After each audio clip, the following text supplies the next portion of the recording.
ایک be be حضور کی بارگاہ میں آئی، اس نے آ کے حضور کی خدمت عالی مرتبت میں عرض کی، حضور میں جب بھی آتی ہوں کرتا یہی پہنا ہوتا ہے آپ نے، یا رسول اللہ صلی اللہ علیہ وسلم، اور اس کو تو اتنے پیوند لگے ہیں کہ گنے نہیں جاتے، تو حضور اگر اجازت دے تو ایک کرتا نہ بنوا لوں آپ کے لیے؟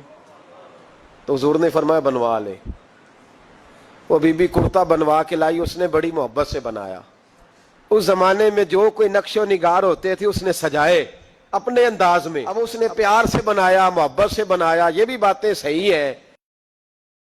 تو محبوب پاک کی بارگاہ میں لا کے تھال میں پیش کیا، حضور کی بارگاہ میں تھال میں۔ کچھ بندے زیادہ نیک ہو جاتے ہیں، سامنے والے کو پرہیزگاری کا مشورہ دیتے ہیں، کہتے کسی کو کوئی شے نہ لیا کرو، تو میں نے کہا اگر حضور لے لیں تو طلب کرنا منع ہے، لیکن قبول کرنا تو میرے مصطفیٰ کا طریقہ ہے۔ تو بھائی یہ ہمیں نہ اتنا ہی نیک بناؤ جتنا میرے رسول نے ہمیں بنایا ہے۔ دو قدم آگے بڑھ کے کچھ لوگ مشورے دیتے ہیں، یہ مشورہ درست نہیں۔ نبی پاک نے فرمایا تو کسی سے طلب نہ کر، لیکن اگر کوئی تیری طرف تحفہ بڑھائے تو اسے قبول کر، محبت میں اضافہ ہوگا۔ جب حضور قبول کرتے ہیں جو کائنات کو بانٹتے ہیں، تو پھر تو دوسرے پہ کیسے پابندی لگا سکتا ہے؟ میرے رسول کریم علیہ السلام کو اس نے پیش کیا، کہا حضور قبول کر لیں، حضور نے قبول کیا۔ اب حضور اس کا چہرہ دیکھنے لگے، مسکرا کے فرمایا تیرا دل کرتا ہوگا میں پہن کے بھی دکھاؤں؟ بے خبر ہو جو غلاموں سے وہ آقا کیا ہے، تیرا دل کر رہا ہوگا پہن کے دکھاؤں؟ تو کہا حضور دل یہی کرتا ہے، میں ٹھہر میں پہن کے آیا۔ قربان جائیں، کیا اندازے! اچھا یہ سب کا نصیب بھی نہیں، یہ تبرک لینا، برکت لینا، لے کے آنا، یہ سب کا نصیب نبی کریم علیہ السلام نے کہا تو ٹھہر میں پہن کے آیا۔ حضور اندر تشریف لے گئے، تھوڑی دیر کے بعد پہن کے آئے۔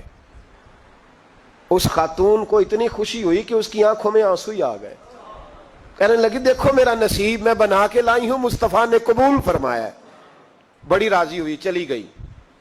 حضرت سہل بن سعد کہتے ہیں قریب ایک صحابی کھڑے تھے، اور شارحین نے لکھا ہے معمولی آدمی نہیں، حضرت عبد الرحمن ابن عوف تھے، صحابہ میں سب سے امیر آدمی۔ اللہ اکبر، ذرا لطف دیکھیے گا۔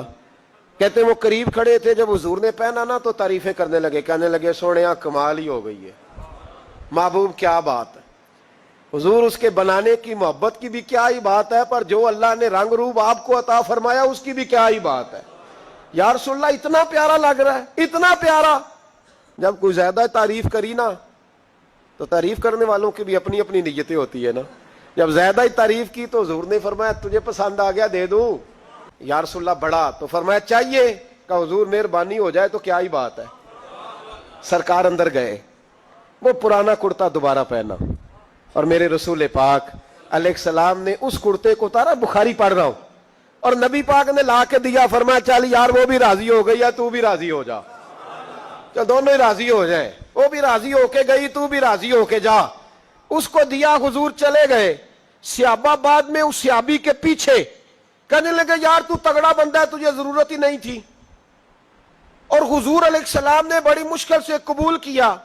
حضور تو کسی کی طرف توجہ ہی نہیں کرتے، طلب ہی نہیں کرتے، اور اگر آج حضور نے قبول کیا اور اتنا پیارا لگا تو تجھ سے برداشت ہی نہیں ہوا، کس طرح کا آدمی ہے تو؟ جب لوگ اس کے گرد اکٹھے ہوئے تو حضرت عبد الرحمن ابن عوف کی آنکھوں میں آنسو آ گئے، کہنے لگے میرے بھولے دوستو تمہیں غلطی لگ گئی، تمہارا کیا خیال ہے میں نے ولیمے پہ پہننے کے لیے لیا ہے؟ تمہارا کیا خیال ہے شادی کی دعوت میں پہنوں گا؟ تم کیا سمجھتے ہو عید والے دن پہنوں گا؟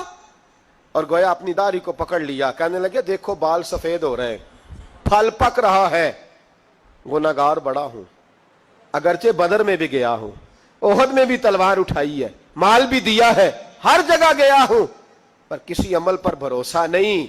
یہ کرتا حضور کے جسم سے لگ گیا ہے، اب اسے سنبھال کے رکھوں گا، اور مرتے وقت وصیت کروں گا گھر والوں کو کہ جب میں مروں نا تو اس کرتے میں مجھے کفن پہنا دے۔ مجھے امید ہے جب حضور کا کرتا پہن کے قبر میں جاؤں گا تو رب کے فرشتے مجھ پر عذاب نہیں دیں گے، بلکہ بغیر حساب کتاب جنت عطا فرما دیں گے۔